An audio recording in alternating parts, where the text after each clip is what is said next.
Oups, qu'est-ce que c'est ça? Donc la fin du cours avec l'exemple ici.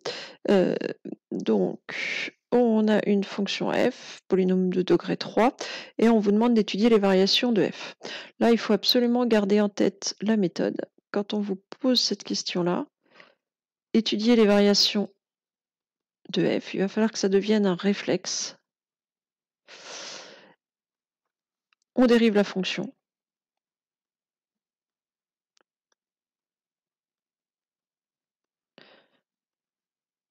Voilà, pour étudier les variations d'une fonction, on la dérive, sauf si c'est une fonction de degré 2, et là vous avez le droit d'utiliser directement, vous savez que suivant le signe de A, elle va être soit croissante décroissante, soit décroissante croissante, et puis on sait que le changement de variation s'opère en moins B sur 2A, sauf donc dans ce cas-là, dans tous les autres cas de figure, le processus c'est le suivant, on dérive la fonction, on étudie le signe de la dérivée, alors ça passera souvent par un tableau de signes,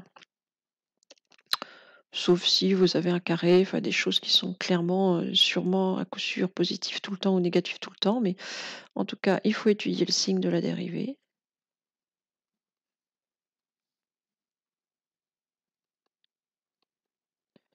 Et le signe de la dérivée, par le théorème, qui dit que si la dérivée est positive, la fonction est croissante, si la dérivée est négative, la fonction est décroissante. Et ben, une fois qu'on a étudié le signe de la dérivée, on en déduit les variations de la fonction.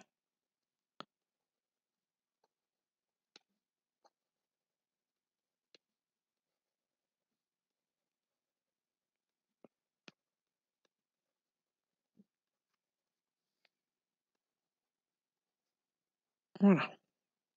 Donc ça, c'est une méthode qu'il faut absolument que vous ayez en tête. On vous demande d'étudier des variations. Voilà, vous devez garder ce schéma-là en tête. Ça doit être automatique.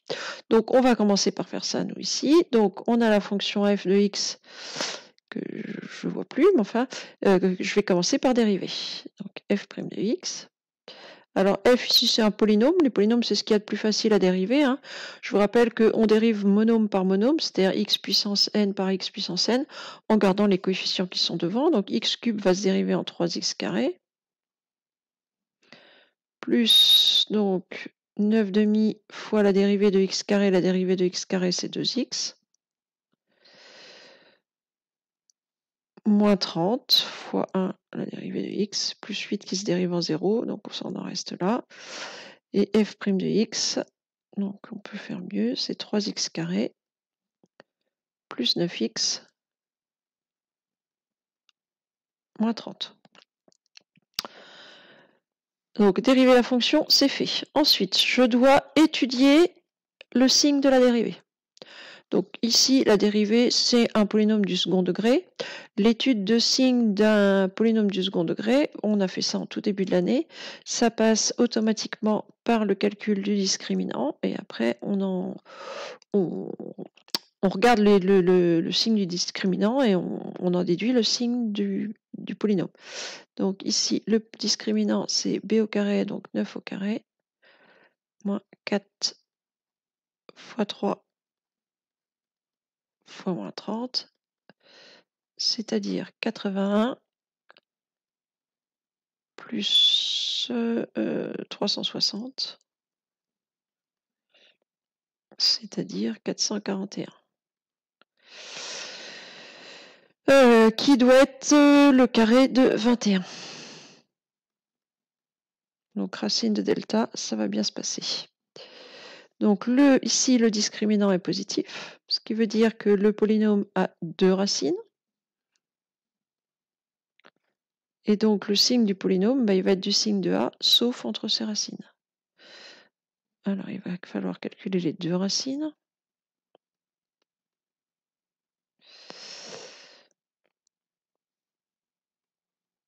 Alors, moins b, donc moins 9, plus racine de delta, plus 21, sur 2a sur 6. Ça fait 12 sur 6, qui vaut 2. Et la deuxième racine, moins 9, moins 21 sur 6. Moins 30 sur 6, ça doit faire moins 5.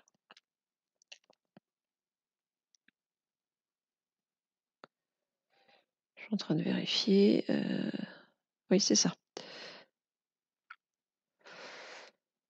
Donc, une fois que ça c'est fait, ben, je peux construire le tableau de signes. Non, je suis toujours dans mon étude de signes.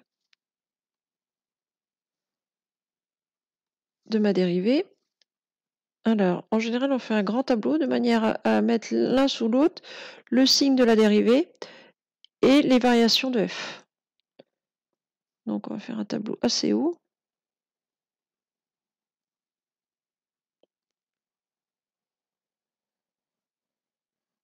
Donc, x va aller de... Elle est définie sur R ou on s'est mis sur un autre intervalle, je ne sais plus, R. Donc, de moins l'infini à plus l'infini. Les deux valeurs de x qui vont m'intéresser, c'est moins 5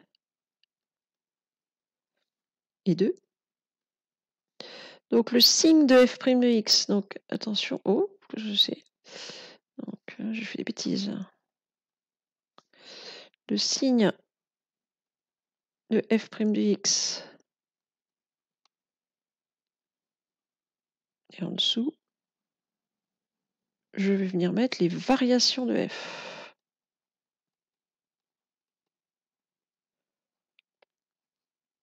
Donc, le signe de f' de x. Donc, f' de x vaut 0 lorsque x vaut moins 5, lorsque x vaut 2. Et on a un polynôme du second degré, donc partout du signe de a, sauf entre ses racines. Ici, a, il vaut 3, il est positif. Donc, elle est positive, la dérivée, sauf entre moins 5 et 2. Et donc, les variations de f, c'est-à-dire mon point 3, je le fais là. Donc, ma fonction, la dérivée est positive, la fonction est croissante.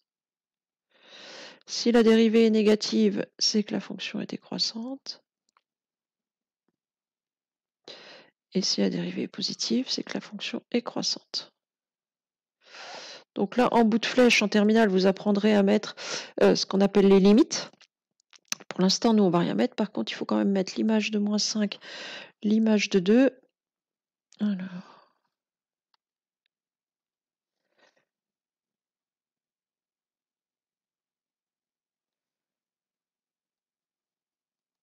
l'image de moins 5.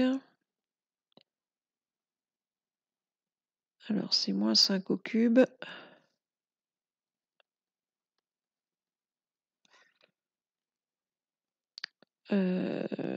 Plus 9 demi fois moins 5 au carré.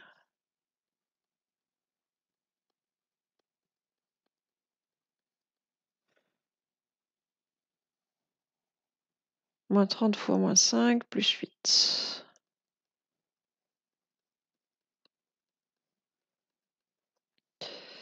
Alors, ça fait moins 125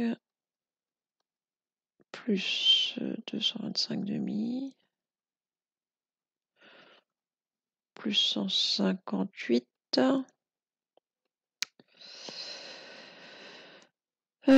33, 66.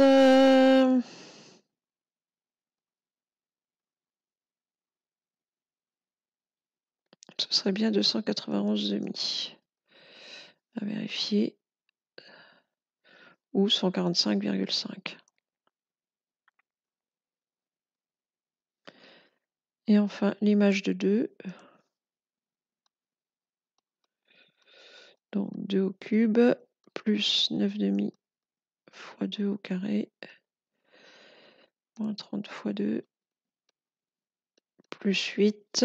Alors, je suis dit, vous pouvez faire ça à la calculatrice. 8 plus 18, moins 60, plus 8. Alors, ça va être négatif. 8, 8, 16, 34. Ça doit faire moins 26.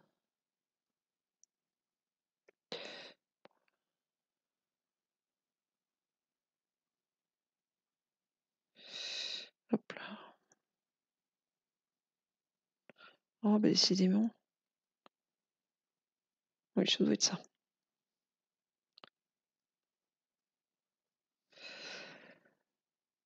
Voilà. Et ben, c'est tout pour cet exemple et c'est tout aussi pour le cours là-dessus. C'est-à-dire qu'il n'y avait vraiment pas grand-chose.